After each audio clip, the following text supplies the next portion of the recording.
Hey guys, what is up? Super K-Man Rocks here, and we are here for my LCK week number 1 overview and analysis video. It is time to kick off the LCK 2024 season, and we get to do it here in January with week number 1. A lot of people are hyped for the LCK this year, and for good reason. The best teams in the league feel like they got infinitely better. We've got a lot of young rosters as well, a lot of promotions from the Challengers League. There are a lot of things to be excited about in 2024 here in the LCK, and we get to experience all of it here in week number 1. The first look for how all of these teams are going to do, we are going to see now. Of course, a bit of plug at the beginning of the video, as I always kind of have to do. If you haven't checked out my LCK primer vid, go ahead and check that out. It's going to be linked up in the iCard right now. In that video, we go over all 10 of the LCK teams in depth. We talk about their strengths, their weaknesses, and I power rank them from 10 to 1. Spoiler alert, you know, I got a couple things wrong, but that's all right. You know, you never get 100% of the things right. I think for the most part, I actually did a pretty good job, and obviously the analysis holds up on the players regardless, but, you know, it was definitely a fun, kind of crazy week in the LCK, which it's been quite a while since we've been able to say that, honestly. The LCK in the past couple of years has been a pretty stock standard league. The best teams beat the worst teams, and there really aren't a lot of upsets. It's kind of just been how the LCK has gone, so already in week 1, it feels like a bit of a change of pace, and so I'm very excited for that. But if you guys are excited, let me know down in the comment section below. Who were you most excited about this week? Who did you walk out of week 1 feeling good about? Would love to know all your thoughts on whatever you're, talking about when it comes to the LCK down in the comment section below. But without further ado, let's jump right into it. If you are new here, what we're going to do is go game by game, series by series, talking about the advantages and the disadvantages that each team was able to generate. I'll be giving a player of the series and a dud of the series for each series that we go over in today's video. And at the end of the video, we're going to update my power rankings. I'll be giving you a new 1 to 10 in my power rankings, as well as giving you a player of the week and a dud of the week with a couple of honorable mentions in that same vein. So, without further ado, let's jump right into it. We got to kick off the LCK season with kind of an interesting matchup, a young matchup, probably 2 of the youngest, most inexperienced teams in the league. We had DRX taking on NS RedForce. Very intriguing that this is the way that we're kicking off the LCK in 2024, but I certainly am not complaining because it was 2 really fun games. Game number 1 in particular was an absolute blast, but game 2 was also really good. Honestly, a fantastic series from NS, who's able to take it 2-0. I had them last in my power rankings. I didn't feel very confident in this team going into this year because it felt like they were just kind of whatever last year, and I felt like a lot of the players that were returning had a lot to prove to me that they were better than they were last year before I just wanted to anoint that they were going to be better. Their macro was bad, their mechanics were bad. I just didn't have a ton of confidence in this NS team, but a couple of noticeable things that I think are very different here. First of all, the players that I did like, most notably the bot lane here, Jiwoo and Peter, were fantastic in this series. Jiwoo is going to get my player of the series overall. Certainly wasn't the only option, especially because of game number 2, but I think he was the most consistent player over the course of the entire series. 2 games of Aphelios, and he did a lot. I mean, that damage was ridiculous. It's honestly impressive. We've seen Lucian Nami struggle, which was the other side of this matchup, but Aphelios Milio looked dominant in this first game. Jiwoo and Peter both playing out of their minds. Jiwoo's mechanics, they're just better than a lot of the other AD carry prospects right now in the LCK, in my opinion, and he's really someone that I'm watching out for. I know that, Nangjin wasn't exactly drawing a lot of headlines, but I even said in the primer, if this team was going to break out, it was going to be through Jiwoo, who is, in my opinion, the most interesting prospect on this team, or was the most interesting prospect on this team before a roster change, which I will talk about. But him and Peter, I think, have pretty good chemistry. Both of them are solid, players. Bot lane in general is pretty up in the air right now in the LCK. There aren't a lot of established great bot lanes outside of the best teams in the league, and there's really an opportunity for Jiwoo and Peter to be like an upper half bot lane in the LCK, and if that's the case, kind of like they were here in the first series, that's going to completely change the outlook for Nongshim. So really happy to see that in game number 1, and game number 2, series number 1, I should say. And then the other big thing here is I actually got the roster wrong. I thought Fiesta was going to be returning as the starting mid laner. It's Call Me in the mid lane, and this, it dramatically increases the potential of this team, in my opinion. I liked Fiesta in the Challengers League. I thought he was an interesting player in 2022 in that Challengers League, but Call Me was amazing for Nongshim last year, not only on the main roster, but like he was one of the best players in the Challengers League. I talked about this in the primer as well. If Call Me was going to come in, instantly this team becomes significantly more interesting because Call Me genuinely is somebody that I think could be a game changer at the LCK level. I think he's a similar prospect to someone like Bulldog over on KDF.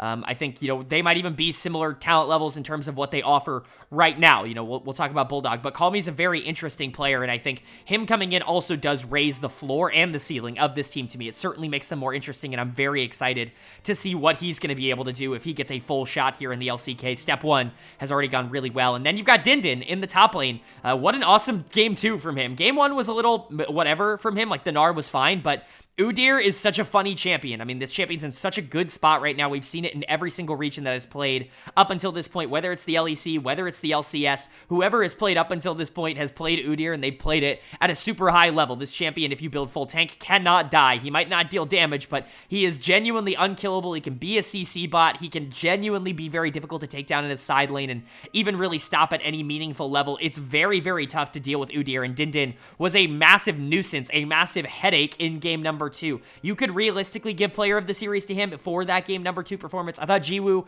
was a little bit more impactful and important over the course of both games rather than just the second one, but Dindin was also really good, and for a player that, I kind of was shit-talking at the beginning of the split, that's a good thing. Sylvie was fine here. Like I said, Peter was good, Call Me was good. Nongshim just looked really solid. I think the most encouraging thing, their macro was a lot better here than it was basically at any point last year. They've had a whole offseason, a whole year to kind of practice their macro, get on the same page. It does seem like it's getting better, and that was the whole point here with the Nongshim team promoting them all last year. So really good first impression in 2024 from them. But for DRX, not exactly what you wanted to see. It wasn't a disaster. I do think some of these players played relatively well. One of the players that I really have to point out is Pliata. What a series from Pliata. I feel really bad because obviously they lost, but he played out of his mind. This was maybe the best global Nami performance that we've seen in 2024 so far. This was a really good series from him, and he made it interesting. He was the one keeping game 1 alive and really, making it a lot more difficult for Nongshim to be able to win. So credit to him. It's just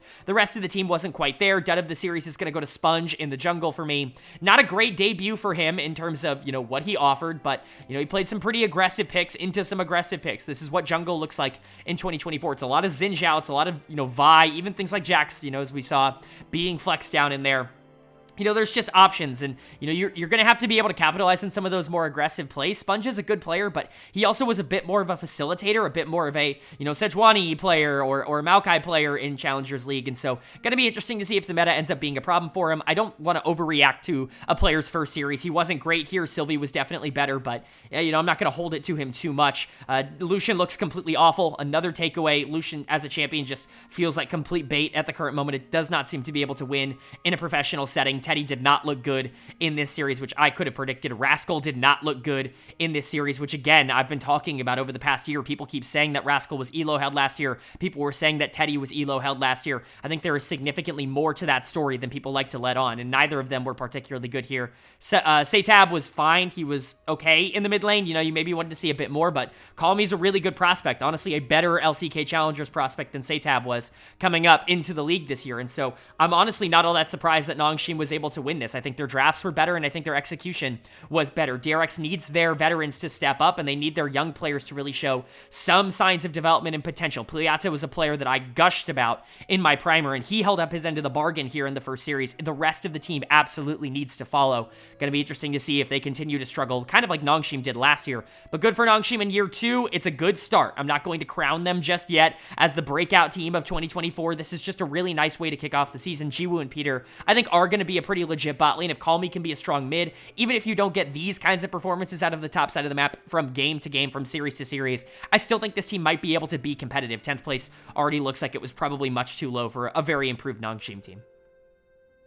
Now moving on to our second game of day number 1, and this was really the top of the table clash that you would want to kick off the LCK season in 2024. It was, of course, Gen.G taking on T1, a finals rematch from the past, 75 LCK finals, it feels like, but unlike a lot of the predictions and kind of like a lot of the results that we've gotten recently, Gen.G was able to take this one in a 2-1 series win. This is a pretty vindicating response and result for me, I would say, in general, because I've been pretty high on Gen.G, and it's almost become a meme in the comments. Go look at the, not the primer video, but like the off-season grades video. I was very surprised with how much pushback I got. It's one of my, I guess, least popular videos of all time, and a lot of that is because of how highly I talked about Gen.G just in general. general, and, you know, I think I've gained a reputation of being a bit of a Gen.G, like, fanboy. Not really sure where that comes from. I've just said that the team is pretty good because they keep winning the LCK, and that's really hard to do, and you should account for the fact that winning the LCK is hard to do, and it's an impressive thing to be able to do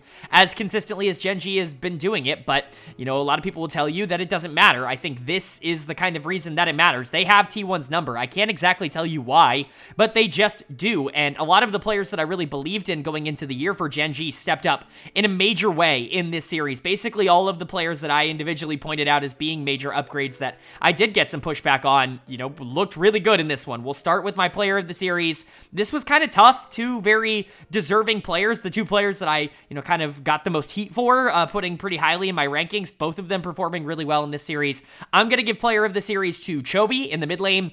He came in as my number one player in the LCK, my number one mid laner. A lot of people said that that should have been Faker, absolutely no doubt. I hope this series does explain a bit why I feel that Chovy does deserve that number one spot, because yes, Faker's ultimate in game number one won the game, and we'll talk about it. Faker doesn't get done of the series because of that, but games 2 and 3 were not close in terms of the mid lane matchup. I mean, this was a gap. This was a canyon, if you will. I'm trying to use, you know, funny terms considering the players involved. Chovy just completely outclassed Faker in games 2 and 3. It just happens every once in a while. Chovy is one of the few players in the world that can do that to a player of Faker's caliber, but what a series coming in from Chovy. That game 2 on Tristana was just about as big of a, yeah, I know who you are and I don't care moment as you could possibly get. I don't think I've ever seen Faker lose as hard as he did in game number 2 in lane. Like, it was actually ridiculous what Chovy was able to do. Very impressive stuff. And he still was super relevant in game 3. You know, game 1, he was still doing things on the Corki. He just didn't have the same kind of agency that he did in games 2 and 3 in the early laning phase. And so,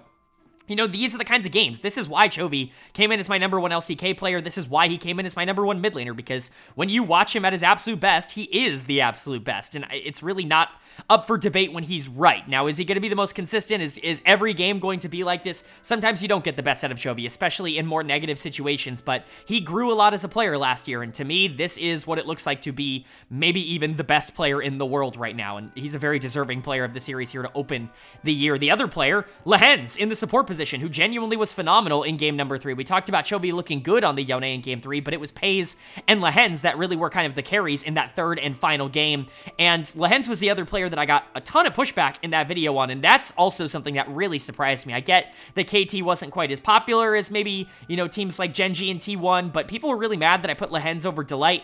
I think this might be an upgrade for this team, and this first series is a really good example of that. Lehens is still one of the best playmakers in the world, regardless of position. He creates so many opportunities in ways that other players just don't. He mega gapped Keria in game 3. Gumayushi and Keria had no answers, no agency in game 3, and a lot of that was just because of how Lehens was able to play. So Chovy, Lehens, both looking phenomenal, and both of them deserve player of the series. Again, I can only give it to one, though, so a little bit of an unfortunate thing there, but Pays was also great. He was the one kind of stabilizing in that third and final game on that Varus. Really, really good stuff from him, man.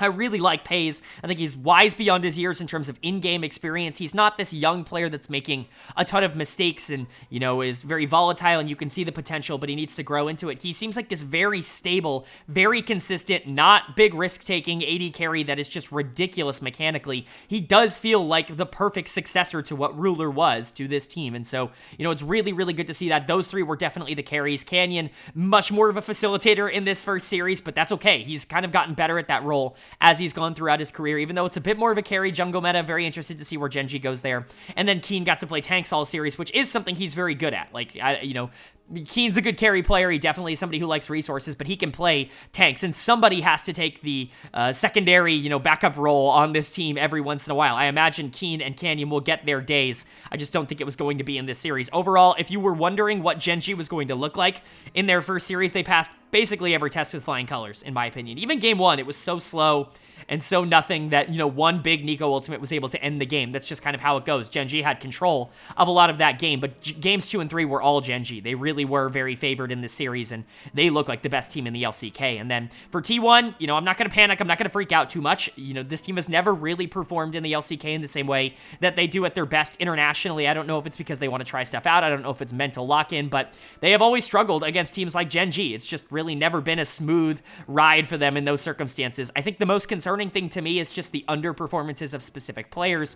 You know, maybe you can expect a bad series every once in a while about the top side of the map. Players like Zeus and Owner are certainly not not the most consistent. They will have bad regular season games they have over the course of their careers, but for Faker and KT to be the two players that come out and just don't look very good in series number 1, it's definitely a concern. Faker, quite frankly, deserves dud of the series, but he won game number 1 with that Nico ultimate, so you do have to give him some credit to that. That's the reason he's not getting it, but those two Azir games in games 2 and 3 were genuinely miserable. Like, just awful, awful, awful stuff. It's the worst I've seen Faker play in a very long time. I have a ton of faith. I want to make this clear. I have a ton of faith that this is not going to be what Faker does beyond this, but I have to call it like I see it. This was not a good series from Faker.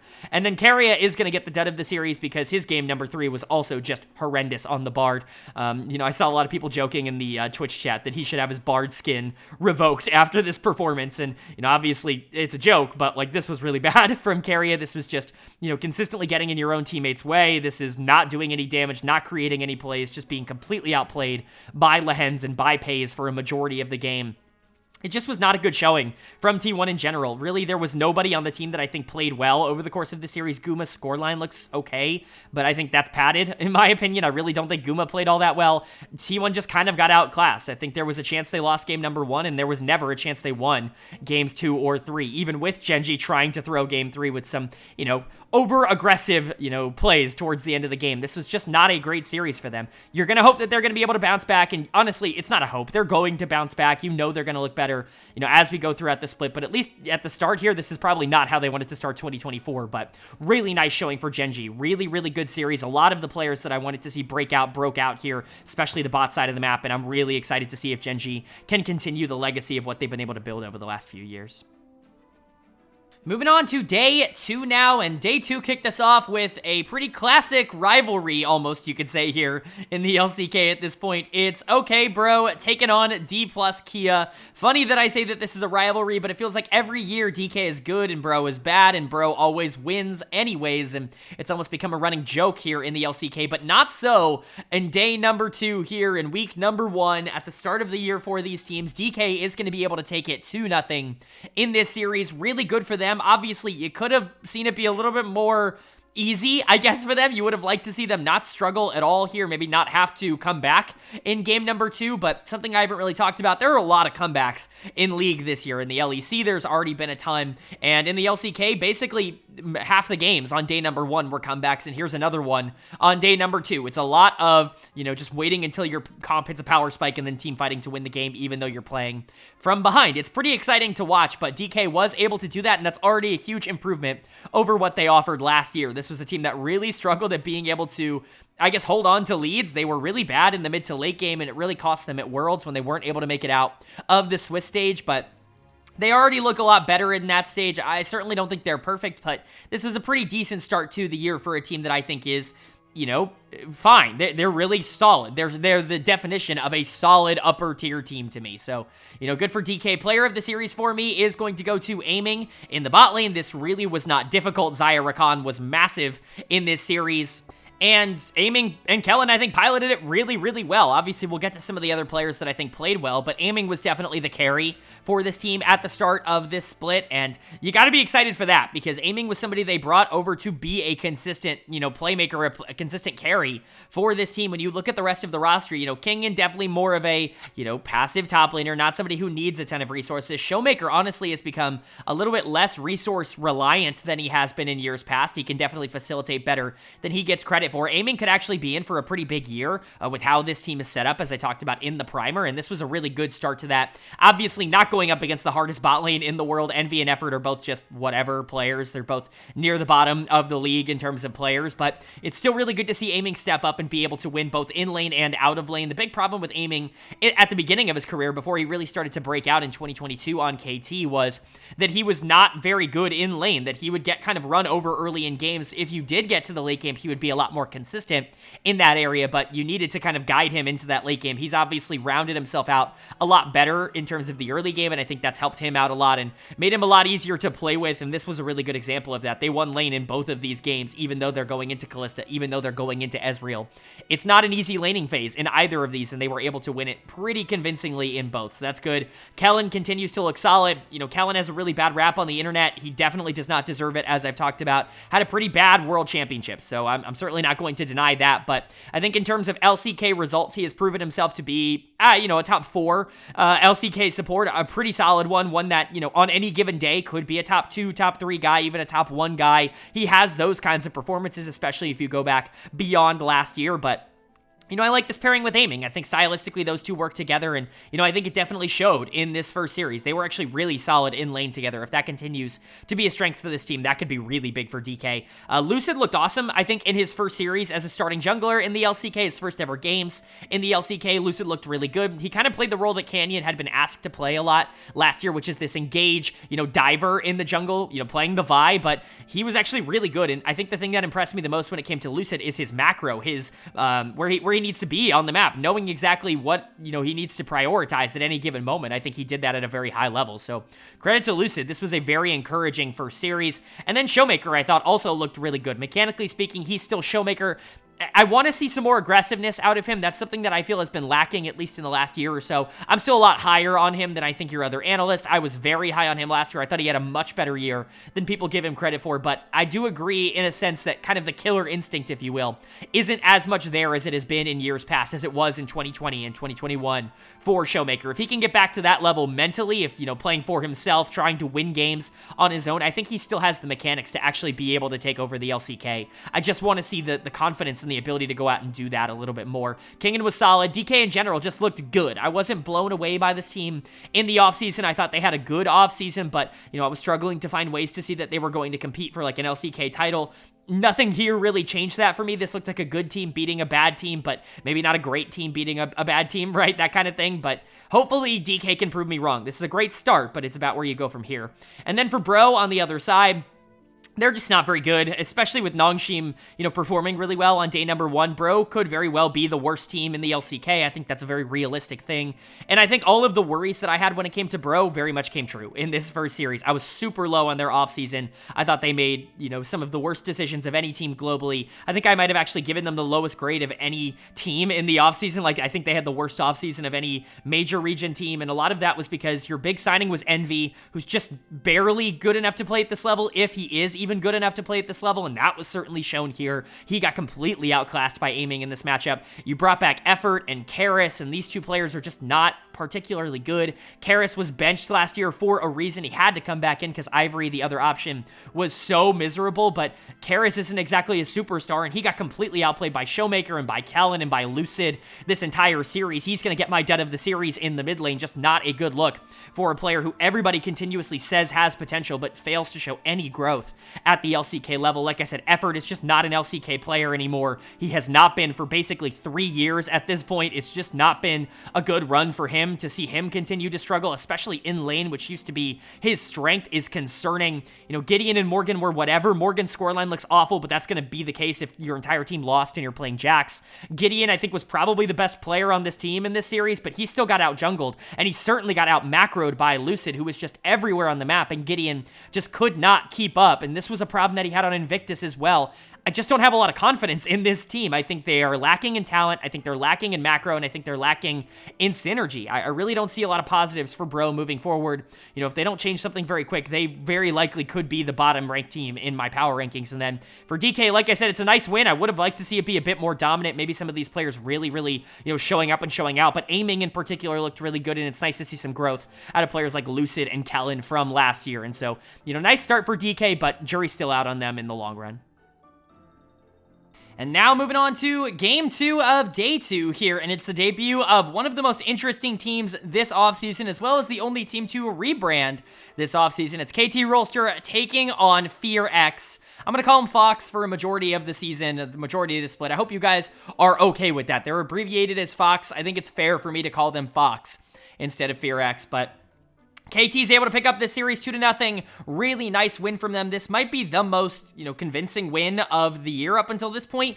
Maybe Nongshim's over DRX, but this was a really good showing from KT over a team that, they should be able to beat. They should be able to just be better than, but still, it's really nice to see the specific players that showed up in this series show up. And I know I say that a lot, but I mean, specifically with KT, there were question marks about whether or not a couple of these players were going to be the good or the bad versions of themselves. At least in this first series, it's looking good. But I do have to warn KT fans, as a DRX fan myself, as somebody who has supported them in the past, you gotta be careful. The thing that worries me the most about KT in this series is just how good they were, because this is a week-to-week team, and typically speaking, when they're as good as they were this week, that means they're gonna be awful next week, and that's just kind of how it ends up going with them. But let's talk about it. Player of the series for me is gonna go to Pioshik in the jungle. Awesome performance from Pioshik. Really nice to see him come back, and you know, any way that I could sneak in an LCS over LEC specific joke into a video even about neither of those two regions, I'm going to take. So it's nice to see one former LCS player beat a former LEC player in this one. But jokes aside, Pioshik was genuinely very good here. Got his Lee Sin in game 1 and was very active on the map. Very much was able to generate that lead for KT quickly and then was able to close it out very nicely. He's such a great team fighter on Lee Sin. Obviously, we know he's more famous for the Kindred, but Lee Sin is definitely one of those picks that is very scary to go up against when you are playing Pioshik, and you do kind of have to think about it before doing that. And he was still really good in game 2 on the Xin Zhao as well. He didn't quite get player of the game for that. I think you can make an argument that he should have, maybe Beryl should have, which we'll get into, but Pioshik was probably the most consistent and best member across both games in this series. Again, really nice to see a player that's been wildly inconsistent over the course of his career have a nice start here to KT, but the big problem with Pioshik has never really been his good performances. It's been that he can't have as good performances every single game. We know that he can be a really good player, and we know he can take advantage of players, that he is better than players like Willer, who, while I do like him, and while Willer was the best player on Fox this series, he's just not Pioshik. Certainly not at his best, and so it's nice to see that, but the conversation surrounding him is always going to be, well, what about next week? What about the week after that? Are you going to be able to keep up this performance over the course of an entire split, or is it going to be a lot more situational like it has been for you? It's a good start, but it's all about how you follow up. Very similar to how I talk about the other player that was awesome here, and that was Beryl. I'm very low on Beryl. That is no secret to anybody who either watches this video or watched any of the off-season content that I made. There's just no way you can look at Beryl's last 2 years in terms of what he has performed like in the regular season and not seen him as one of the least valuable players in the LCK, period, and that includes the year they won Worlds. You know, he was a lot better at Worlds. He was still probably the weakest member of that team, but, I mean, it was more of a team effort in the end anyways. Like, I'm not trying to say that he was bad at Worlds, but he was almost the reason they didn't make Worlds in the first place. Same with Pioshik. And so it's really good to see him, even more so in my opinion than Pioshik. It's really good to see Beryl kind of get back into his bag a bit with this one, playing Hui twice. The first 2 pro games of Hui, pretty fun to watch, pretty wild champion, obviously, at the pro level. Very, very oppressive to play into in lane. It's actually very difficult to end up dealing with him if you don't really have the tools to be able to do so, and Fox did not. They clearly did not practice against this. They were not prepared for it. And that's Beryl. I mean, this is Beryl at his best. It's pulling out a very weird support pick, something that nobody else in the meta is currently playing, and being able to dominate on it. And then this is perfect for Deft as well, because what Deft did at his best when he was on DRX in that 2022 run was just kind of be there. Like, not be somebody who is going to dominate the game, but also be the stabilizing, you know, rock in the bot lane that, you know, even if everybody else who's taking all these big risks, you know, if Pioshik and Beryl have bad games, at least he got Deft down in the bot lane, right? That was kind of who he was for this team, and that's what he was again here. Beryl very narrowly got player of the series from me because the storyline surrounding this bounce back is very, very big for him, and this was a very enlightening performance for me in particular, but if he's able to keep this up, I'm sure he's going to get a lot of player of the series as we go throughout the year. Deft was, like I said, really, really good here, continued to just be, you know, capitalizing on everything that his team creates for him, and that's all you really need him to do here. You have so many playmakers. Pioshik, BDD, and Beryl, I would all consider primary playmakers on a team like this, so all Deft has to do is make sure he capitalizes when those players, you know, make something for him, and he did that. Perfect was awesome in this series.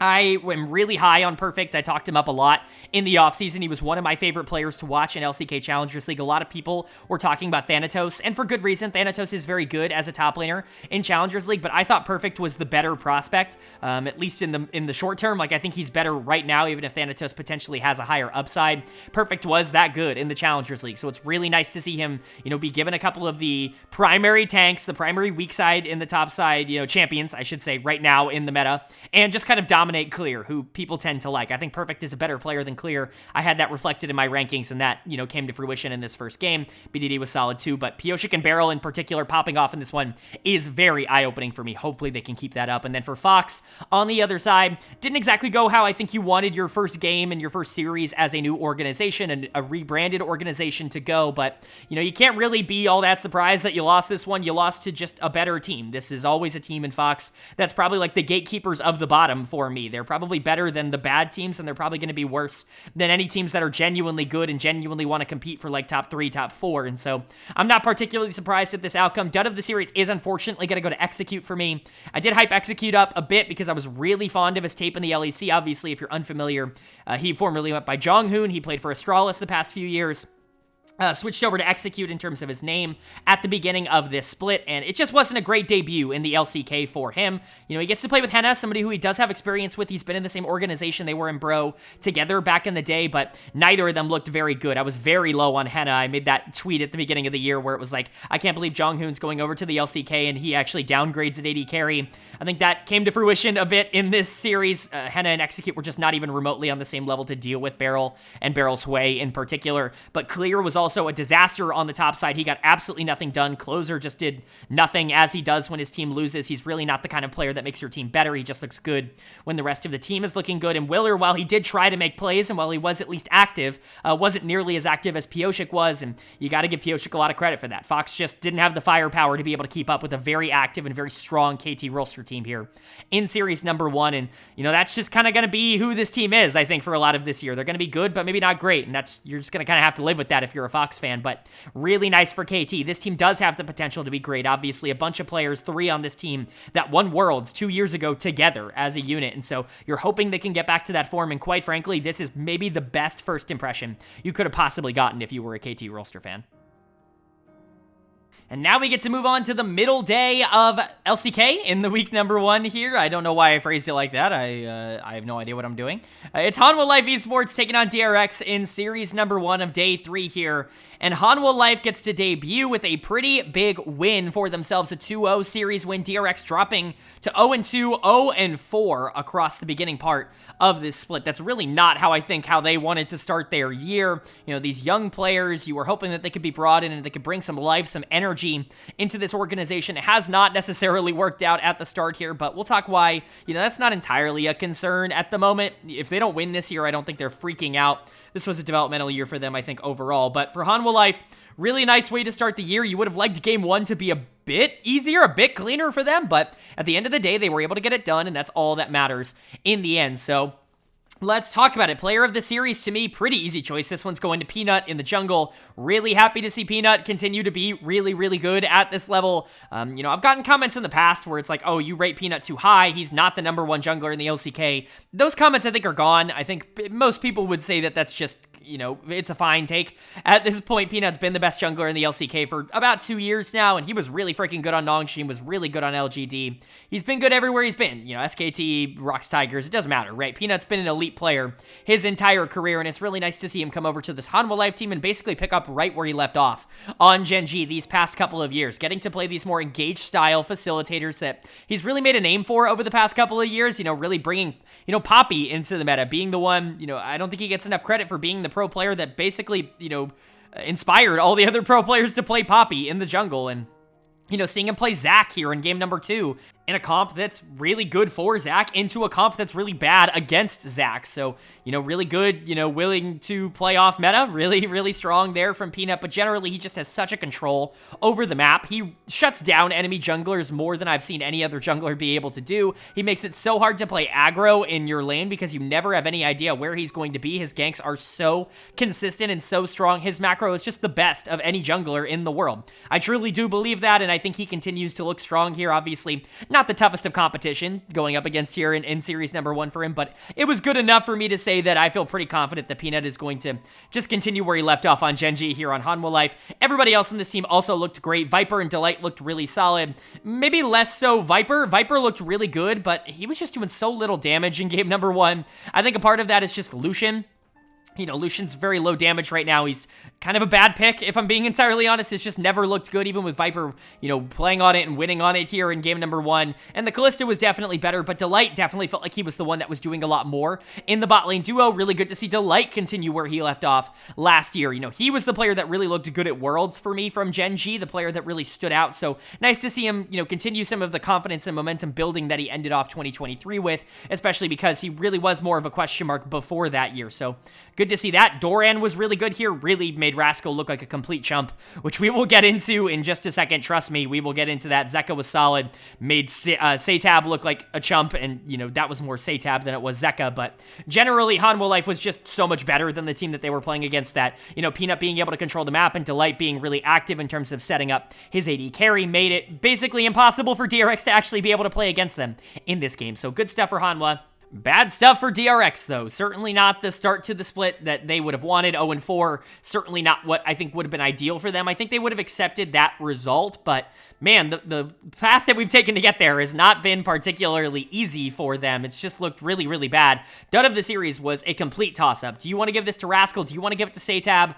I don't really care. It's got to go to one of those two. Like, if you don't give it to one of those two, I don't really know what you're doing, but it's either Rascal or it's Satab. I gave it to Rascal because he had what I would consider to be the single worst Rumble game I've ever seen in game number 1. I mean, it was just atrocious. If you haven't watched this game, which, if you're watching this video, I understand that, you know, maybe you don't watch the games. Maybe you're looking for the recaps here so you can understand, you know, what's going on in the LCK. I love that, you know, my channel can be a conduit and an outlet for that. The people who maybe live in America or who don't want to stay up or who live in Europe and don't have the time. Like, I hope I can be the conduit to that. But let me tell you, this might have been the single worst Rumble game I've ever seen in my entire life. I mean, he did not hit a single person with an ultimate. He sometimes didn't even use his ultimate. Sometimes you wondered if he had an ultimate. It was just abysmal. I mean, Rumble feels so strong in the meta right now. Gwen, Rumble, Cassante, these champions feel so good in the meta right now, and Rascal made both Gwen and Rumble look completely useless in both of these games. He's done of the series, and I did get pushback a lot over the course of last year for saying how low I was on Rumble because Reddit is so high on, or not Rumble, on Rascal because of how, I don't know, high Reddit and social media in general is on Rascal, saying he was hard stuck, elo held last year. Rascal was just as much a part of the problem as anybody else on that DRX team, and I think that's showing up here in week number 1, where he's just continued to not be very good. This is honestly even worse than it was at points last year. This was about as bad of a start to the year as you could ask for from your veteran top laner, and then Satab has not done well in his transition here to the LCK. I liked his tape in Challengers League, but I wasn't like blown away in the same way that I was for a player like Call Me or a player like Perfect. I just thought the potential was there, and clearly DRX had a lot of potential in mind when they brought him up. He's been awful. He was completely outplayed in this series. Both games of Tristana were just genuinely miserable, like unplayably bad. I don't really know what to tell you. The solo laners for DRX here were just like awful, and it was not very good. Sponge continues to look just completely outclassed, playing against players who have a very good idea of macro. He just seems like somebody who is not a finished product. He looks like what Sylvie looked like last year when we were talking about Nongshim. Teddy and Pliata had moments. Pliata in particular continues to be by far the best player on this DRX team, which I definitely was telling you guys at the beginning of the split. I'm a huge Pliata fan. He's a channel darling. I'm willing to say that now, but it's not enough. Like, you know, people talk about Teddy being elo held. People talk about Teddy, you know, not having an opportunity to ever play with a good team, but let's face the facts here. We know what Teddy is as a player at this point. He is a player who is going to look good when your team is winning, and he's going to look bad when your team is losing. He doesn't have the killer instinct that we were talking about earlier with players like Showmaker, right? He doesn't have that. He's not the player that is going to make a bad team better because he's just not aggressive. He's not somebody that's going to take these, you know, maybe 70-30 trades where maybe it goes wrong, but maybe you get this massive advantage. He's just not the player to do that. He's going to be safe, he's going to play weak side, and he's not really going to make a ton of mistakes, but he's also not going to win you games. There's a reason Teddy constantly is the player on all of his teams where it's like, yeah, he's individually playing well and his mechanics are good, but the team is losing. It's not a like, it is a trend at this point, I should say. It's not coincidence that it continues to be Teddy. It's just who he is, and it's who he has been. I'm worried about this DRX team in 2024. Perhaps this could be a year very similar to what Nongshim had last year, where, yes, you've got some pieces that you want to build around, but you might be a year away.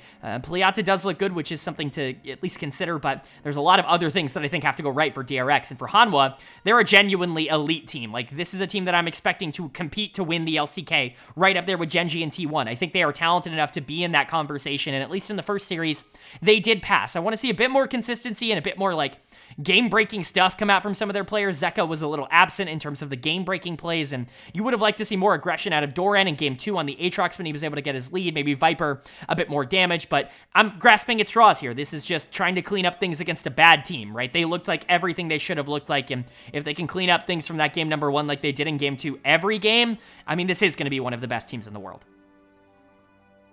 And then moving on to our second series of day number 3 here, and this one was also very interesting to me. It's T1 taking on the Kwangdong Freecs. It's the final debut of 2024 here, and it goes to T1. They're going to go 500 in their first week.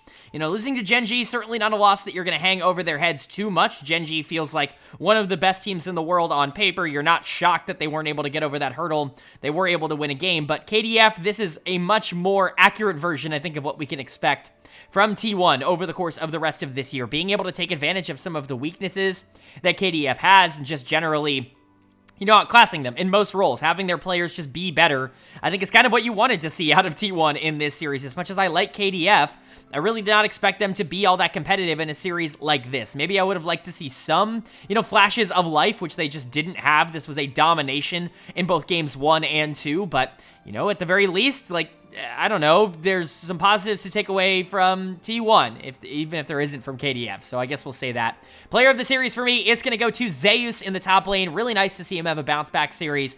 It's always important to just to make sure that you see the good parts of Zeus. Like, he's the kind of player where you're going to have some moments with him throughout the year where it's just like, you know, that's not as good, man. The inconsistency is a bit more there, but all of that is kind of washed away by the knowledge that, okay, you can put up with some of these games because you know he's going to give you the good ones. As long as you're still getting the good ones like this more frequently than you're getting the bad ones, it's all worth it. So really nice to see him have 2 just great games back-to-back against a really good top laner, in my opinion, in Dudu, a player who doesn't get his flowers nearly as much as I think he deserves. I think Zeus was just straight up better than everybody that he was playing against. Obviously, that 1v3 in game number 1 is going to be on the front of a lot of people's minds. Shout out Faker, who teleports in just to try to help him, doesn't dodge anything, ends up dying, and then Zeus 1v3s anyways. It's a very funny sequence of events to have happened, but, you know, Zeus looked amazing. I don't know how you can blind pick Aatrox into Zeus. He's gonna pick Yone. You know he's gonna pick Yone, and you know he's gonna beat you on it. And then he played really awesome on the Ornn in game 2. Not necessarily a pick you associate with Zeus, but go back to 2022 when he really, like, made his first big impact in the LCK. He was playing a ton of Ornn, and he was looking really good on that champion, so I'm not surprised to see him look as good as he did in this series. Just a good one overall, and it's nice to see him continue that development. Owner was really good. Absolutely the better jungler in this series. He gapped Cuz, especially in game 2, in my opinion. But it's not going to wash away all of my concerns when it comes to Owner. It's nice to see him win early and be able to translate that lead, but that's always what he has been able to do. Owner does still at times feel like a bit of a one-dimensional player in the sense that he either wins early and is able to snowball the game and he looks like the best jungler in the world because he's super oppressive to play into, and that's kind of what he was here, or, you know, he doesn't get that lead early, he makes some mistakes in the mid game, and he just kind of looks mid, right? They're the two sides of the Owner coin. He is going into a good jungler in Cuz, or at least what we assume is a good jungler in Cuz. Not a very good series from Cuz, but, you know, he played a player who has had success in the past, who has looked good in the past, and he just outplayed him in a lot of different aspects, so generally you're going to look at that as a positive, and especially after the bot side was kind of the weakness in game number 1, or series number 1 against Gen.G, to see Zeus and Owner be the ones to kind of step up and be the carries here for T1 in series 2, it does, you know, kind of put some eyes onto them as maybe the, you know, the rocks of this team moving forward, at least for now. Guma and KIA were much better here in series number 2. I don't think Guma was like a nightmare. I don't think he played well against Gen.G, but KIA was specifically better. I think the Lucian just isn't a pick that I love, but generally Guma had probably the best impact that I've seen anybody have on the Lucian pick over the course of this year in this series. He was going up against a really bad bot lane, and he was able to take advantage of them super early. He got mega camped in game number 2. It was actually absurd. They put so much time and effort into trying to make sure that their bot lane was in an even remotely stable position, and it just didn't work out. Late game Lucian ended up, you know, lighting them up, which is really, really crazy to say, but I thought Guma played really well, and KIA was there in that same vein. Faker was fine. Weird to say, but I think he's still making the most mistakes of anybody on this team. You know, Guma obviously struggled, I think, in game 2 when he was getting dove, but Faker's mechanics just seem a little off right now. I expect that to get better. Like I said, I would be surprised if he was not Faker moving forward, but especially after coming off of one of his best years that he's had in a very long time in 2023, it's just kind of a, I don't know, it's a splash of cold water in the face to see him struggle a bit more than maybe you would have expected in his first couple of games. Still was really solid, especially on the Corki in game 2, where I thought he had a much bigger impact, but generally this was topside winning, it was bot side surviving, and it was Faker just kind of being there, and that's good for T1 overall. And then for KDF on the other side, it is exactly as you could have anticipated in the worst way possible for KDF in 2024. We've been talking about how, oh, this top side's kind of interesting. I really like Dudu. Cuz coming over here, he's been a winner before. He looked really good last year. Bulldog obviously has some upside, even if he doesn't necessarily show it from a game-to-game basis. But this bot lane just isn't good. This bot lane's never going to be a winning bot lane, or at least it doesn't feel like they're ever going to be a winning bot lane. And they looked like such a problem last year that I kept KDF out of my top 6, a very open top 6, even with as strong of a top side as they have, because I just don't see a world in which this bot lane survives. And unfortunately for them, in series number 1, that's exactly what happened. This bot lane did not survive. They were given so many resources, especially in game number 2. And yet they still just were not good enough to be able to do anything. Taiyun is a very easy choice for dead of the game. I hate to say it, this guy's just not good enough, and I don't really know what else to say at this point. If you haven't figured out, if you're KDF and you're still waiting for him to get better, I don't know what you're waiting on. His mechanics are bad, his aggression is bad, his mentality is bad, his early game's bad, his mid game's bad. Like, maybe he has potential, maybe he turns into a good player. I watched the tape of him in Challengers, and I wasn't, like, blown away when he was on DRX Challengers. He was fine as a player. Him and June just were whatever as a duo, and obviously June's getting some more hype now that he's in the LEC, but Taiyun's just not good enough. He needs to get more time in the Challengers League. It's just as simple as that. He cannot be an LCK player, especially for a team that I think does have top 6 potential and has top 6 expectations. They're just never, in my opinion, going to hit it. With Taiyun there, Ondil certainly didn't do anything to change my mind. He played Enchanters in both games, and neither really worked out. Bulldog was whatever. The Hui was not nearly as good as when Beryl played it earlier in the week, but Cuz was really the one I was concerned about because he played really bad in this series.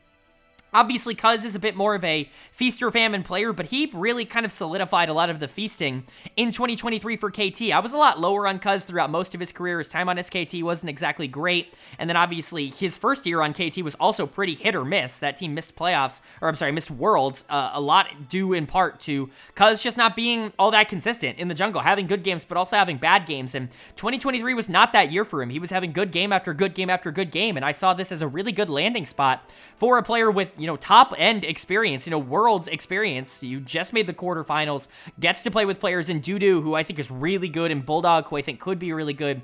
But Cuz was bad. Like, Cuz had a complete mental lapse here. Maybe it's because he's playing against T1. This is a player that has historically always played a lot worse against his former team here in T1, but I'm going to have to see what he does the rest of this season. If he plays like this, that's concerning, because this is not a good, this is not even a salvageable performance, in my opinion, from Cuz. This was very, very bad, very off-center for him, so hopefully, it's not like Dudu and Bulldog played better, I want to say that, but they were the 2 best players on this team, ironically enough, for sure, Bulldog in particular, but Taiyun and Ondil did not survive, even with resources. Cuz gave those resources in a wrong way and was the worst late-game team-fighting jungler that I've seen all year long up until this point. It just was bad for KDF. They got to figure something out. Again, it's T1. I'm not going to freak out and hit the panic button too much, but this was a really bad way to start your season. And then for T1 on the other side, like I said, nice to get that rebound win, nice to get that confidence back, but, it's still just KDF. It's not exactly like you're playing the best teams in the league. I want to see a little bit more consistency come out of this team. Faker did not start off this year as strong as he started off last year. I want to see more consistency out of Guma, even when he's receiving a ton of, pressure and attention from the enemy team. I want to see more consistency from Owner, especially once he gets out of his comfort zone. There are still questions to be answered about T1, in my opinion, in terms of projecting into the rest of the season, but they're world champs for a reason. Like, they're going to be fine. They're still a top 2 team in the league, and, a win over KDF just solidifies that for me. And now moving on to day number 4 in week number 1 in today's video, and it's kind of a bottom of the table clash here. Both teams looking for the first game win of the year. It's OK Bro taking on Fox. And Fox is able to pick up the win. FearX with their first ever win after the rebrand. It's a nice win here, but Bro really is as bad as I thought they were going to be. I was a little bit worried that that was going to be one of the takes that aged poorly, because Bro, generally speaking, early on in spring splits especially, tends to overperform their talent level. They tend to do well weeks 1, 2, 3, and then crash back down to earth and end up finishing the split somewhere around 7th or 8th or whatever. And that's just kind of, the structure that Bro has had over the past couple of years, and especially in the spring split, like I said, but they're not even getting that spring split buff right now. They clearly look like the worst team in the LCK, and I don't even know if it's really all that close. There are a couple teams that are bad. Bro might be significantly worse than all of them, but this is still a nice win for Fox. It's a lot of the players that we've come to know and come to like on Fox showing up and doing well. Still not sold on this actually being a good team, but being able to take down other bad teams is an important part of being not the worst team in the league. So credit to Fox for being able to do that in this series. So let's talk about it. Player of the series for me, pretty easily going to go to Willer in the jungle. This was a really good performance from him. You really want to see this. Willer was the one player on this team that I thought had like genuine super upside. He's been really good in the past for, okay teams. He's been able to push this team into playoffs before, as he did in Spring Split of last year. He just wasn't really starting out all that well. The first series that they had this year was certainly not what they were looking for. Tough opponent, so I'm not going to try and overrate it. But, it's nice to see that Willer can still take advantage of maybe some of the weaker junglers in the league like Gideon is, and some of the weaker teams in the league that don't have the coordination that he just generally has naturally. The Brand game in game number 1, Brand's a really interesting jungle pick. It's been rising in popularity over the past year or so, and, we've hit the point where, yeah, you should probably be at least considering this for pro. AP junglers are very strong right now, not only because damage is really strong in the jungle, and so if you can play something like a Lilia or a Brand that just does a ridiculous amount of damage, you're probably gonna not get punished for that nearly as heavily as you would in other metas. But also, in that same vein, AD mid laners are really strong. Corki got buffed in a way that, AD Corki is really strong if you want to be able to play him. We saw the Yone in this one. We've seen things, obviously, like the Tristana be super relevant in the past. There are just a lot of different options in the mid lane for strong AD mid laners, and that opens up the idea for playing a lot more AP. Even on the top side, right? You've got Gwen, you've got Rumble. There are options in order to diversify your damage profile, so AP junglers aren't nearly as big of a problem in today's meta, and Brand coming into it, I think, is a really good example of that. Don't know how much we're actually going to see him, because I don't know how many players actually want to play Brand at a high level, but Willer dominated on game number 1 here. I think you really do have to be the better player to get the most out of that kind of champion, but if you are the better player, you're probably going to get the most out of that kind of champion. So, credit to Fox and credit to Willer. I thought he played game 1 well. Game 2 was obviously still really good. Both of these games were demolitions, destructions. They were not close, bro. It really held no chance in this is all I will say, and Willer was a big part of that. Execute played a lot better here in this second series than he did in the first. He really kind of got shut down by KT Rolster. Didn't really have a lot of opportunities to play that aggressive 2v2 in-lane style that he has kind of become accustomed to. Had a lot more resources in this series to be able to execute on that, pun entirely intended. A good game, good series for Henna. Really nice to see him play well in his kind of revenge series here against Bro, his former organization, for a long time. He was on there for like 3 or 4 years, and so, this is a pretty big game for him, and he came in the clutch. I don't think he was phenomenal. Like, his positioning wasn't like, oh, he dodged all these things, and his positioning was crazy perfect, but he did what he needed to do, and especially in game 2, and Execute was able to really dominate with a lot of those Nautilus hooks. He followed up very well with the Varus, and that's really all you can ask. Closer was really solid here, especially, again, on the Azir in game number 2. Really nice to see him have a good series. Not going to overrate it because he's going into Karis, who's not very good, but, Closer is that, middle tier mid laner for me in the LCK. He's somebody who I never really would consider a part of the elite mid laners, even though at times other people did. He's always just been fine, so it's nice to see him have good performances, but he needs to do it against players that are better than Karis and teams that are better than Bro, especially when his jungler or his bot lane aren't winning individually as hard as they were in this series. Clear was good again. Udyr continues to look completely unkillable once he hits 2 items, and that champion's just crazy difficult to end up dealing with. But overall, I think Fox did everything they were supposed to. They took care of one of the worst teams in the league, as they should here. And then for Bro on the other side, they suck. I mean, I don't want to cut corners. I don't want to, sugarcoat the information. This is a really bad League of Legends team. I predicted that they were going to be really bad. Didn't have faith in really a lot of these players. The only one that I felt good about as a starter in the LCK was Morgan, and I thought Gideon potentially had room to grow. But Karis, Envy, Effort, these are just such low, upside signings for an organization that obviously has no money, that obviously doesn't have a ton of room to invest, but then why are you in the league? Like, why do we have a team in the LCK that is just going to put together a roster of players that isn't good, that is actively not good? And they were actively not good in this series. Envy's going to get done of the series for me. I think a lot of people want to give this to Gideon because the scoreline is a lot worse, especially in that game 1 on the Xin Zhao when he was 0-4. It just was an absolute disaster. Got completely outjungled by Willer in both games. But I'm going to give it to Envy purely from that game 2 Ezreal because, oh my god, that game 2 Ezreal was just awful. I mean, it was truly not good. If you're going to play Ezreal Bard, you better win. Like, you better be the better bot lane. That's all I really have to say.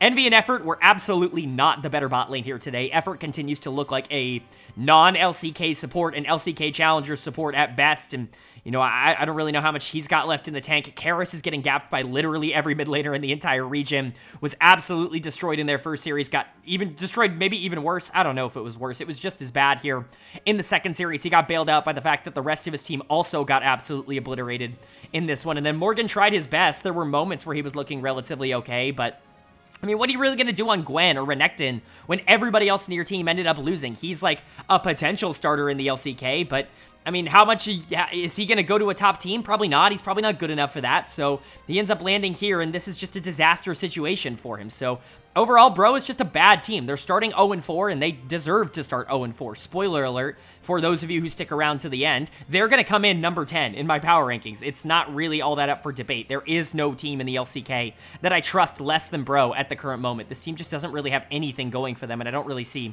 how they're going to win games. And then for Fox on the other side, you know, it's a nice win, but it doesn't really change my thoughts or opinions on this team really at all. They're still a lower team in the league. Beating Bro really doesn't change my opinion of that. I want to see them come out and beat better teams than this, or at least stay competitive against teams that are around the middle of the standings. KT would have been a great start to that, but it wasn't meant to be. If you can handle teams like DRX and KDF and Nongshim and these teams that have a little bit more upside, perhaps I feel a little bit better about where Fox is sitting at the current moment, but at least for now, this really doesn't change a whole ton other than, you know, it's good to see players like Execute and Henna actually performing in this uniform. And then moving on to our second series of day 4 here. This was a matchup, unlike the first one on this day, between two 1-0 teams instead of 0-1 teams. It was Nongshim RedForce taking on Gen.G. And Gen.G is going to pick up the 2-0 series win here to remain undefeated, at least in series score, at the end of week number 1. That's a 2-0 week for Gen.G, and that's exactly how they would have drawn it up. This is basically a perfect week for them. Obviously, you would have liked to have taken both games against T1. That would have technically been that perfect week, but you still looked pretty darn good in that series, even in that first game, because your early game was so solid and so strong. And quite frankly, you obliterated Nongshim. This was pretty clean. This really didn't have a lot of worries in it for Gen.G, and that's kind of what you would expect. Nongshim, while they did look plucky and very strong in their first series against DRX, it's a different ballgame going up against Gen.G. It's just not the same in terms of, you know, skill level and what I would expect, you know, from a team like that. And so, you know, it's nice to see Nongshim at least put in some effort. I do think that in game 2, you know, there were moments where they looked all right. Not every single lane got gapped, but you know, some of these lanes got pretty hard gapped, and so we'll talk about that now. Player of the series is easily going to go to Keen in the top lane. This is basically everything that I said in the previous series. I saw some people on Reddit in particular, you know, complaining in that first series that, oh, you signed Keen and Canyon just to put them on tanks. Oh, you know, what's the whole point of bringing in these two really solid players if you're just going to make them do tank duty all year? I know, I get it, right? The Reddit can sometimes just be the Reddit. I'm not going to go into further description there. I've done it in previous videos, but let's give them more than like one series before we just completely panic and make full-blown assumptions and assertions online. I don't know how crazy that is to speak, because look at this. Chovy playing Talia, 2 straight games, being a facilitator, not taking resources, and then all of a sudden now, Keen's playing Darius and playing Olaf, and he's getting a ton of resources on the top side. This is the danger of Gen.G. This is why it's so scary for them, or for every other team to go up against them in the league, is because literally anybody on this team can be the carry in any given team comp. If you need Canyon to win the game, if you've identified that Canyon's going to gap his opponent a lot, you can make Keen play a tank on the top side. You can let Chovy play a facilitator in the mid lane, and you can give Canyon a ton of freedom to really carry. If you've identified that you want Keen to win, you can do what you did here. If you identify that you want Chovy to win, you can do what you did against T1. It really is so open-ended. It's so, you know, interesting for Gen.G to be able to draft and build around. I think a lot of the concern with Gen.G was that there were too many cooks, or that there might be too many cooks in the kitchen as we get into the season, but really the reality is that all of these players are flexible enough to be able to make it work, especially in the regular season here. Keen was phenomenal, got the Darius counterpick in game 1, really the first time that we've seen Udyr just be completely useless across any pro league so far, and then obviously the Olaf just ran him down in game 2. Keen is a monster when he's playing at his best. In my opinion, for most of last year, he was the best top laner in the LCK. It was him or Doran. Obviously, Zeus came on really strong. He was the best top laner from the playoffs onwards, as I've talked about before, but in the regular season for a majority of that year, you know, both spring and summer, it was Keen that was really driving, you know, his team forward, KT Rolster, when they went 15-1 in the regular season. So it's nice to see that version of Keen still being here as he goes to Gen.G, but again, it just opens up this can of worms that's like, oh my god, like, how do you stop this team? Like, how do you identify who you need to shut down in the early game? You have to, you know, be super flexible and super adaptable to be able to deal with them, and only the best teams in the world are going to be that. So really nice here from Keen. Canyon had another phenomenal series. I would argue that this one was even better than the T1 series. Completely gapped Sylvie. He was super far ahead in both games, and especially in that game 2, he was, I mean, about as unkillable as you can possibly get on the rel. He would go in for 5-man engages, tank every ultimate from the enemy team, every bit of damage that they had, and he'd be at like half health. It was just just not doable for Nongshim, even if some of the players were playing all right, Call Me in particular, who we will get to. But, you know, Canyon and Keen were kind of the two players that were, I don't want to say more lackluster, but less of a focus in that T1 series earlier in the week, and they were the two that I think got most of the focus here in the second series, and that is a really great thing to say. Chovy continued to be great. He's been awesome at these champions for the past year or so. I know, again, he gets this reputation of being a hyper carry that doesn't know how to play for the team. It's just not true anymore. His Talia is extraordinary. He does a ton of damage, yes, but he's always in the right place. He clearly communicates very well with his team and with Canyon, and that's a really reassuring thing to say. But Chovy in particular in Game 2 was everywhere on the map, just completely shutting down anything that Nongshim wanted to create. Paze and Lehens continued to look awesome, specifically Lehens in that support position, who was really fun, and Paze was awesome in Game 1 on the Aphelios, and so, you know, it's just a really scary Gen.G team. It's all 5 members that look really solid, but again, we kind of got to see a little bit of everybody here in week number 1, which is really great. And then for Nongshim on the other side, you know, it's losing to Gen.G. You can live with that.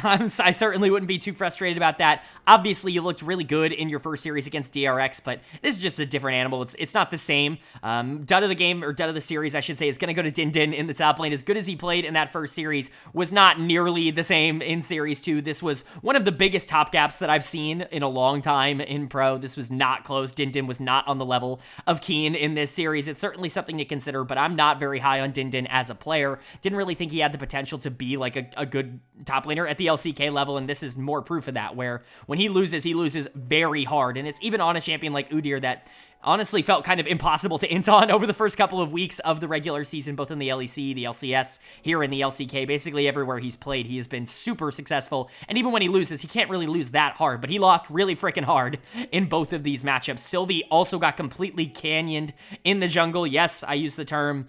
It just wasn't close. This was Sylvie from 2023, where he was the worst jungler in the LCK. This was that version of him back, and yes, again, it's Canyon, and it's Canyon playing super aggro in the early game, which is always going to be dangerous, but you still wanted to see a bit more, especially because he did show some growth in the first series. If there is one positive takeaway from this series for Nongshim, it's that Call Me is the real deal. He is absolutely LCK ready, and it was absolutely the right choice to bring him into this team at the start of the split. You know, I'm a big Call Me fan, said it at the beginning of this video, I even said it in the primer video. It's really good to see him performing well, even into a mid laner like Chovy, where he held his own in lane. It was really impressive. He honestly showed a lot of, you know, fire and spirit in that matchup. It just was never going to be enough to bring Nongshim across the finish line for this team, but generally speaking, I think there's still upside to Nongshim. This could be a playoff team, genuinely. I know that's weird to say after watching them get destroyed by Gen.G, but top 6 is pretty open right now. There's a top 5 in the LCK, and outside of that, I mean, take your pick. There really is no certainty, and Nongshim feels like a team that could do something there if Din Din and Sylvie get, you know, secure enough. Call Me is certainly good enough to be a playoff mid, in my opinion, right now in the LCK. It's interesting to see. It'll be interesting to see, I should say, what the rest of their split looks like, but for Gen.G, great start to the season. You know, I assume they're going to be able to keep it up, but we're going to have to wait till the upcoming weeks. I just don't really see a lot of opportunities to be able to beat this team. There just aren't enough teams in the league that are going to mechanically be able to compete with them. And even the ones that are mechanically able to compete, they have to do it every single game. It's a very tall order to ask. And Gen.G might be, you know, one of the best teams in the world again this year. And now we get to move on to our 5th and final day here in the LCK in week number 1. And our 5th and final day kicked off with a matchup between the Kwangdong Freecs and Hanwha Life Esports that HLE is going to be able to take. So that's 4-0 for HLE. That's 0-4 for the Kwangdong Freecs with the 2 games here in this series. And, you know, both, I guess, were kind of expected, but, you know, it's just not a good look for for Kwangdong, not for Hanwha. It's a great look for Hanwha, who started out the split exactly how they've wanted to. But for KDF, man, I get it. It's T1 and it's Hanwha Life. It's, you know, 2 of the top 3 teams in the league from most people's perspective, mine included. And, you know, you don't want to penalize them too much for that, but their holes are just so egregious and they're so obvious, and the problems that this team has are so problematic that it is cause for concern. It really doesn't seem like it would get better in due time. But let's talk about Hanwha first and foremost. Player of the series is going to go to Delight in the support position. 2 games of Rakan, that's how you do it, man. Like, that was Delight last year on Gen.G, that's Delight this year on Hanwha Life. He's really good on this champion. He got a banned out a lot of the playoffs for a reason. He's just a very talented, engage playmaker. You know, that's the style that he likes to play in support. He's decent in the isolated 2v2, but really where you want him is in the mid game, moving around the map, trying to create a lot of action for the rest of the team. It still was a bit more isolated here because you wanted to get Viper ahead. on some of these late game carries that we're really not seeing a lot in the meta. Things like Zeri, things like Kai'Sa. These are not particularly popular picks right now, but obviously Hanwha has a strategy that they want to go for. They trust that they'll be able to scale into the late game, and honestly, I don't blame them for that. When you look at the trend that not only the LCK, but the rest of the leagues in the world have been going towards, winning in the late game is pretty strong right now. Early game leads don't mean nearly as much as they have in the past, especially if you have jungle prio in any form or facet in the early game. And even when Peanut's on Maokai, yeah, that guy's got jungle prio because he's always in the right spot and he's always going to be able to help for these macro fights and these mid-game fights throughout the game. And so, you know, generally I like the style for Hanwha. I think it definitely worked here. But yeah, like I said, Delight was really kind of the conduit for that. A lot of aggressive plays. Delight seems to have picked off, like I said, really where he left off at the end of last year, and that's really exactly what you wanted to see. There was a bit of concern coming from me whether or not it was a one-year wonder on an org that has very consistently made basically everybody that has played there look better, but, you know, it doesn't seem like that. He's already been significantly better towards this team than anything Life was offering last year. And that's really good for HLE. That's exactly what you want to say. Viper was also really good in this game. Viper's a great player. He definitely tends to favor a bit more of the late game carries, at least in recent years. He did when he came back to the LCK last year. That wasn't necessarily the scouting report on him on EDG when he was playing for them, but ever since he rejoined Hanwha, he likes Zeri, he likes Kai'Sa, he likes Aphelios. These are the champions that he tends to favor a bit more. Not really sure if that's just a stylistic thing that he has wanted to adopt coming over here to the LCK, maybe a deficiency that he sees in the meta right now, or rather that, you know, it's just what he's been playing recently. That's what the team wants him to play. I don't really know what the reason is, but for whatever reason, Viper has definitely wanted to go for more of the hyper carry style, and he plays it really well. He's very, very good. You could have given him player of the series, and I really wouldn't have bat an eye. It does probably need to go to somebody in this bot lane, because that was the focal point for Hanwha Life, but Viper, Delight, whichever one you wanted to give it to, I think is fine here. Doran continued to be solid on the top side. I want to give a lot of credit to Dudu. We'll get to him in a minute, but Doran didn't, you know, shatter this top lane matchup. It was just solid from both of these players. Zeka was good. Peanut was really good on the Maokai. He was really, really good on the Maokai, but generally Hanwha Life just looked amazing in this series. Basically exactly what you wanted to look for. And then for KDF on the other side, this team, they're so close to being interesting. And I'm not saying they're so close to being good, but they're so close to being an interesting team. And that's exactly where I think we all kind of wanted them to be going into 2024, was an interesting team with Dudu on the top side, who played really well again in this series. And he's done that a lot over the past year with players like Cuz and Bulldog hoping to, you know, be the ones to take that next step. But this bot lane is simply too much of an albatross for you to be able to win with. Taiyun is going to get dud of the series yet again here in the bot lane.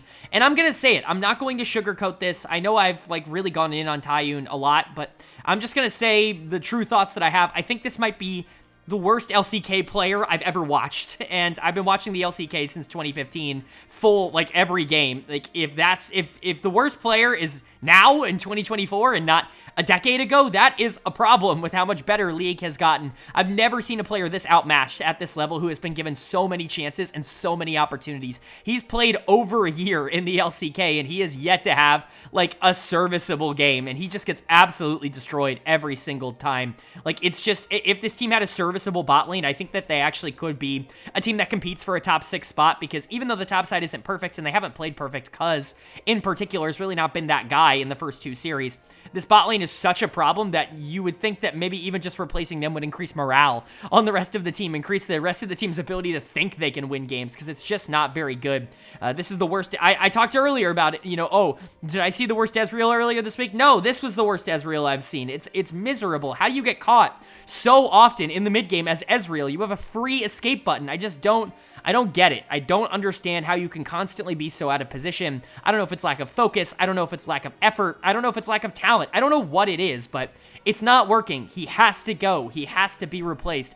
I think he is getting replaced. I will, spoiler alert, you know, he was playing in the Challengers League for KDF Challengers this week, and so if that's the case and they have a new AD carry and great, at least it's someone else. I don't know if it's going to be an upgrade, because who knows if they were preparing to bench Taiyun, but he is simply not good enough to be starting in the LCK, and I'm shocked he got another shot. I don't know how good Ondel is. He's had to play with Taiyun his whole, you know, LCK career, but, you know, he hasn't looked good either. I mean, they've been getting demolished in the 2v2, and it's not like Ondel is helping playing the Karma. Bulldog was a complete non-factor. That's what happens when you play 2 games of Corki. Like I said, really the only good player on this team was Dudu, and that's eerily similar to what I was saying in the summer split of last year for Kwangdong. When they finished finished in 10th place, where it's like, this team absolutely has the talent to get 6th or 7th in the league, but it's just not enough. The problems, the worries on this team are simply too big, and they're not going to be able to overcome them unless they make some changes. Hopefully, whatever changes they do end up making, if they do end up making changes, stick and work for this team, because I do think they're talented enough to at least win some games, because right now, I'm really not even sure they can do that. They're 0-4 for a reason. Yes, they're against T1 and Hanwha Life, but I don't know if this team beats, you know, the other mid-tier teams. Does this team beat Fox? Does this team beat Nongshim? I don't know right now, and that's a scary proposition for a team that I think maybe expects to make top 6, but for Hanwha Life on the other side, this is a top 3 team. I think depending on how things go, they could sneak their way into top 2. They could sneak their way into top 1. If everything keeps going right, this team does remind me a lot of Gen.G from last year. It's a little bit tough because it feels like Gen.G got better and T1 is T1, and so it's hard to find a spot for where Hanwha Life's going to land. But right now, this team is pretty darn good, and I think you could make an argument that they could even really win the LCK if everything continues to go like this for them, which is to say fantastically. And that's going to bring us to our 10th and final series of the week here in week number 1 of the LCK, and it is a good one. It's Dplus KIA taking on KT Rolster, and KT Rolster is going to pick up the win here in a 2-1 series win. They dropped game 1, but they were able to bounce back and win the final 2 of the series to take it home. This is awesome. KT fans, you should be very, very E-word. I don't know if I'm allowed to say it in front of you guys. I don't know if you're going to freak out, but you should be, because this was a really good performance. Now, you know, there are reasons to curb the excitement as well. I know I said it, but there are reasons to curb, you know, thinking that this is going to be this team every single week, because I'm not saying that this is going to happen. I want to make it abundantly clear. I'm not going out on a limb and saying that I guarantee you that this is going to happen, but I do want to remind people what DRX was in 2022. This is a team that I followed very closely, and the number one thing that really struck me from DRX in 2022 was how consistent they were at being inconsistent, how easy it was for them. I think they had, like, in Summer Split, I think 8 of the 9 weeks of the regular season, they traded 2-0, 0-2, 2-0, 0-2, 2-0, 0-2. It's just what they did. And a lot of that flipping was because of the player of the series here, Pioshik. And I love Pioshik. He was awesome in this series. He gets player of the series for a good reason. He was amazing against DK here in the last 2 games, specifically that game 3 on the Vi where he really started to take over. But game 2 on the Xin Zhao was maybe even better. I don't know. It was really, really good. You could really take your pick of which one of those games you like more, but one of the concerns that you have with Pioshik is that he does this thing, and he did it in the LCS, he did it for DRX, he's done it everywhere he has been, where he'll look amazing one week, and then the next week you'll want to kill him. You'll want to bench him into oblivion and never see him play again, and then the week after that he'll look amazing again, because that's just kind of who Pioshik is. And so I see a lot of people on Reddit, on social media, already crowning him like, why did this guy spend a year in NA? You know, this guy is awesome, he's one of the best junglers in the world, yada, yada, yada.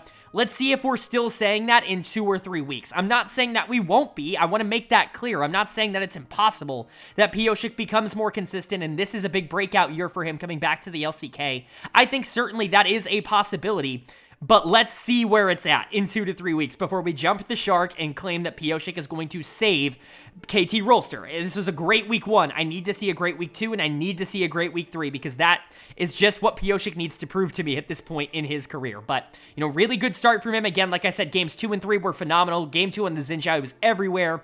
Dominated the early game, was able to close it out in the late game. What fantastic team fighting from him. Those ultimates were spectacular. And then the Vi, this hard engage, it really does fit the style of what KT want to go for. I did not like seeing Pioshik on Ivern, I will say that as much. Beryl also looked a lot better in games 2 and 3. He was a disaster in game number 1. You know, some people are going to overlook that because the Milio looked a lot better, but the Renata was horrid. And so he couldn't quite get player of the series for me. So, you know, there's that. But still, 2 games of Milio that were good. That's more than he was giving DRX the last year. So you'll take that. Deft is still super consistent. Doesn't exactly do a whole ton for most of the game, but when you ask him to win a fight, he'll win a fight. He'll do well. And then the most interesting player on the team, Perfect, in the top lane. I don't even really know how to describe what this series was for Perfect, because he got completely outplayed in game 1. It happens. Kingen was really good on the Aatrox in game 1. You just live with that. He's really good on that champion. And then, you've got the Udyr game in game 2 that they win, but, I mean, did he help? I don't know. He was like 0-8, but he drew a lot of attention, and, you know, he was actually hard to kill towards the back half of the game, so was that productive? You make the call on that, and then game 3 just completely mega stomps, and it was a really good performance. I mean, this is what a rookie looks like, right? This is the inconsistency that, you know, a really talented player being brought into the LCK and having to face Damwon and a former world champion and King, and, you know, that's what it looks like, and so it's going to be interesting to see if he can bring in that consistency, but, you know, the good parts are there. That's at the very least true. BDD was solid, but this was Pioshik in particular taking over towards the back half of these games. Perfect was awesome in game 3, but there really was nobody else to give player of the series to. And then for DK, you're not going to freak out too much, I think, about this loss. There is going to be some growing pains when you bring a team like this together, because I don't think the mechanical ceiling is all that high, and I don't know if the aggression on this team is all that high. You're really relying a lot on your rookie jungler, and he just wasn't up to snuff towards the back half of the series. Lucid is going to get my dud of the series, but to me, very similar to what I said about Perfect, this feels more like a learning curve, a bump in the road, rather than a deficiency in Lucid's game. Really, the problem for him in the back half of this series was that he really struggled as the games went further along. The more it got even and the more it got into a team fight stage, he just wasn't as clinical as a player like Pioshik or as a player like Beryl in terms of, you know, creating for his team on the other side, and that's okay. He's still very young, and that's something that, you know, it takes some time to learn at the top level. I don't want to freak out about Lucid just yet. Yeah, could Showmaker have been more aggressive? Maybe, but he was easily the best performer on this team over the course of this series, and people are going to complain about him anyways, because that's what they do. Kingen carried game number 1 on the Aatrox. He looked awesome there. Aiming very nearly, I should say, got dud of the series for this, because man, I really hated how he played the back half of the series. That Lucian game in game 2 was really bad, and he nearly got it, like I said, for that Lucian in game number 2, which was just completely useless, but he was a bit more valuable in game 3, if only because he had the Yuumi on top of him, and that was the way they would potentially be able to win fights, but in general, this was much worse for aiming, and Kellen didn't really do anything across this series, and so when you're looking at it, this just feels like one of those series where DK was a little bit overmatched, and I think if they had a better jungler, they could have perhaps won this series, specifically game number 2. I think if you have somebody that's a little bit more comfortable on the Vi, being able to create in the back half of this game, game 2 is super winnable for DK, and so I'm not going to sit here and lament and say that this is an awful team. The top 5 is still the top 5. They are clearly in the same sphere, these two teams are. KT was able to get the better of them today. You know, I don't know if that's going to be the case every single week, but at the very least for now, KT's looking really good. And for DK, you know, you just got to live with this. You're going to grow as the season goes on. Lucid's going to get better. I think Showmaker's looking all right. If aiming can get a little bit more consistent, I trust this team to be able to win some games. I've never really been enthused about this DK roster, but I think it'll be fine. And again, like I said about KT, I love this win. I love the fact that you went 2-0 to start week 1, but if you're 2-2 at the end of week 2, how much does that really matter at the end of the day? And so it's going to be interesting to see where this team goes from here, but they've set themselves up just about as well as you can. Alright, but that is going to do it for my Week 1 LCK Spring Split Overview and Analysis video. I do hope you guys enjoyed. Up on the screen right now, the updated LCK standings. Of course, a lot of ties already because we're so early on in the split. You know, there's not going to be a lot of distinction. Any ties are going to be broken alphabetically, trying not to show any bias here, but what you're seeing on the screen, of course, is everybody ordered in order of record and tiebreakers and everything, and then the first column to the right of the team you're going to see is power rank. That's my personal power ranking of that team. In the second column to that, you can see how that has changed from last week to this week, so we can go over some of the risers and the fallers here in the power rankings. The risers, pretty obvious. Biggest riser, maybe not as obvious, but I'll get into that in just a second. Gen.G jumping up to number 1, T1 falling down to number 2. There's just no way about it. Gen.G beat T1, so at least for now, I have to imagine that Gen.G is the better team. They look very complete at the current moment. I'm not saying that they're perfect, but what I am saying is that they look pretty damn good, and T1 needs to prove that they can overtake them again to get that number 1 spot back. Hanwha very much holding on to that number 3 spot. It very much feels like a top 3 instead of a top 2 right now. And then KT moving up to number 4, DK moving down to number 5. Very similar story. Yes, I still see a future for DK, and I don't think that it's locked that these teams are going to end in 4 and 5, but KT beat them, and they looked a lot better in the series, so they have to go above them at the current moment because they've proven that they are the better team at the current moment. KT actually looked very good this week overall, so that's really good to see them going up to number 4. Again, we'll see how they kind of last in the upcoming weeks with a lot of players that are notorious for being very inconsistent from week to week, but then we've got a big change. Coming in at number number 6, it's going to be NS RedForce. And yes, one win is enough for me to put you at number 6 in my power rankings. It really is enough. The bottom 5 they're all such bad teams. Like, none of them are ever going to be able to compete with the top 5, or at least they've shown nothing that says they're going to be able to compete with the top 5. And to me, NS is the most interesting. Call me is probably the best player on any of the bottom 5 teams at the current moment, and the guy's played 2 series in the LCK. He's at least in that conversation, and so, you know, it's definitely going to be interesting to watch, but they showed the most in week number 1 with their win over DRX, and I'm going to believe that. Fox is going to stay, or they're going to move up 1 to number 7, I should say. I just don't really believe in this team in the long run. I don't think their bot lane is going to survive. I think top lane is going to be a bit of a problem like it was in their first series, and, you know, we're going to have to see them prove it. So right now they come in at number 7 below NS, but bottom 3, unfortunately, have to be the way they are. KDF is going to come in at 8 because I still trust, you know, the solo lanes at the very least. Dudu looked good, and Bulldog, I think, has potential because you have to hope he's going to get on the right track, but it's all going to be about their bot lane and whether or not they can figure it out.